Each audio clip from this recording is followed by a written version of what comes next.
Mama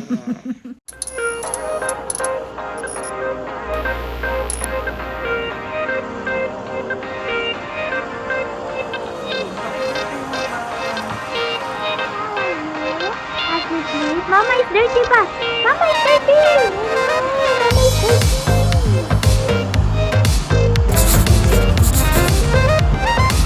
Hi guys! So now we're back in the segment where we will talk about some saving principles that we will utilize in our life since it's 2023 na. So we need to stick with our plan and to challenge ourselves to do the saving principles, and that is to include getting rid of the emotional spending. So what is emotional spending? This is the way wherein we try to buy things that we don't need when we are emotionally happy or we are emotionally sad.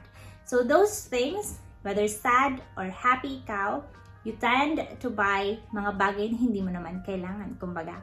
It's common for us, especially Filipinos, to spend some time to treat ourselves when we achieve something, to reward ourselves when we are happy or we have some promotion, or if we tend to achieve or unlock some goals in life. So we tend to buy something for ourselves, or we tend to try to make ourselves happy through buying some things or through eating some of our favorite foods. So I'm like that. So yes guys, I'm not just an impulsive buyer, but I'm also an emotional buyer. So, if you're like that, hindi ka nag-iisa guys. We are the same. Yes guys, every time I'm happy, I used to treat myself, especially if I unlock some of new achievements in my life. And also, if I'm sad, especially if stressed ako sa work, I tend to buy some milk tea for myself to at least uplift naman yung spirit ko despite the hectic and toxic duty, kumbaga. So, every time I'm happy or every time I'm sad, I tend to buy something. I tend to treat myself, kumbaga. But, if you are doing that thing and hindi naman pasok sa budget mo, that's the time that you are doing emotional spending. And if you tend to buy something that you don't need when you are emotionally stressed, that is what we call emotional spending. Kumbaga, you tend to spend money to the things that hindi mo naman kailangan.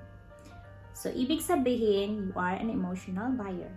Emotional spending is also known as impulse buying. So, last vlog, I spoke about impulse buying wherein you tend to buy some things na hindi mo naman kailangan because of certain impulse, and wherein your hormones are there all over your body. That's why you try to buy something that you don't need at all.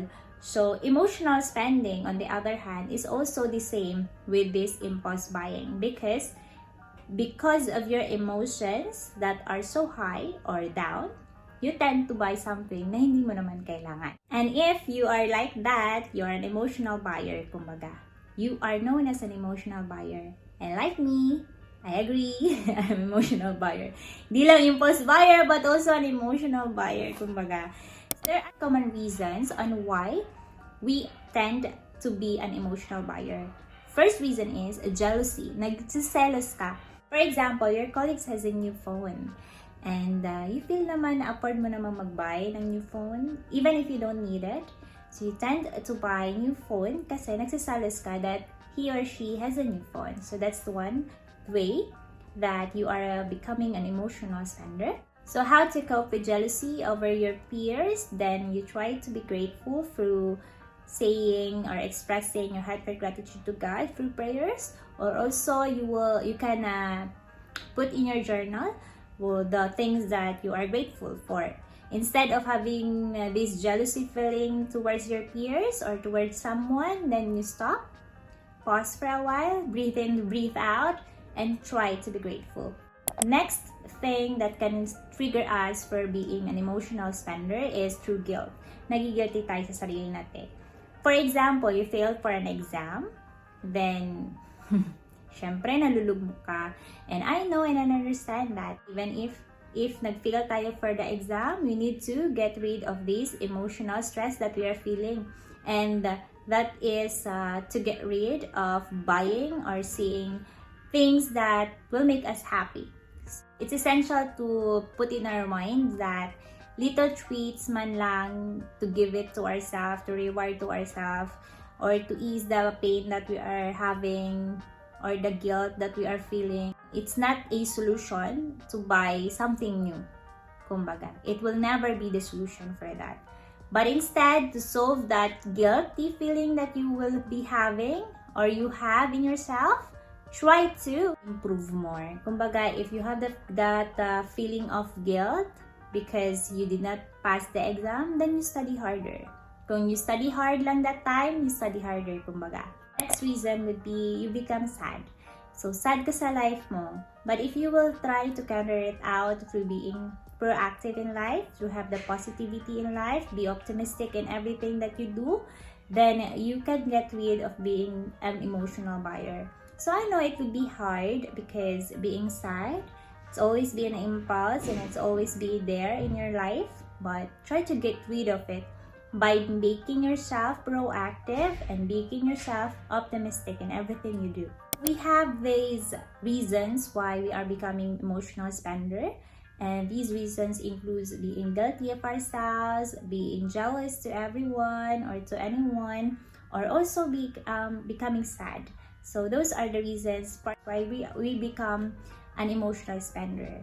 Also, if we tend to have an achievement in our life, we become so emotionally, diba? So emotionally happy. And then we tend to buy something new to reward ourselves. Yes, it's okay to reward ourselves, but little treats, kumbaga, because we tend to achieve something. But if it goes beyond the budget or the limit that is for you, then you are becoming an emotional buyer. So before you buy something, you try to pause again, try to think, breathe in, breathe out, kumbaga, before you will click on something that you want to buy. Especially that we are having a lot of things that we can buy through the internet that is an easy access na sa atin. Hi, Raelynn! Hi! Raelynn! Hi, Raelynn! How's Spark? Hi! How's Spark? Show me. How's Spark? How's Spark? Huh? Yay! Raelynn! Hi! Hi, Raelynn! Good morning! Happy 8 months! Hi! Raelynn! Raelynn! Happy 8 months, man! What's our plan today, nak? Mama is on duty, man. Raelynn! Hi! What's the plan today? We'll just celebrate sometime when Mama is not on duty na.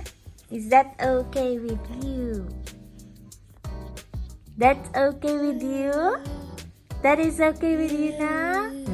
Really? Happy 8 months! We love you so much. Yes. We'll celebrate na lang after my duty. Or some other time. Okay? Yeah. We love you so much. Hi. How are you? Happy 8 months, and we're here in Manorama to buy some pandesal for her. As we will celebrate her 8 months for the meantime. Since Mama came from duty. Okay?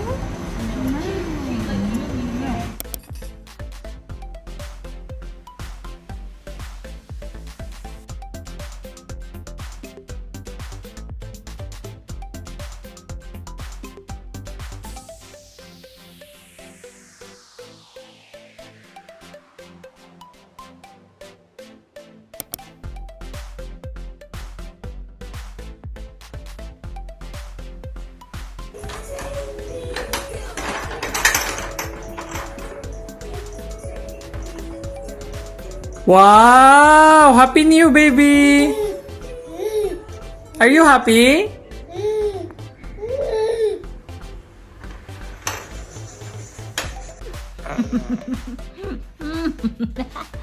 What you doing? What are you doing?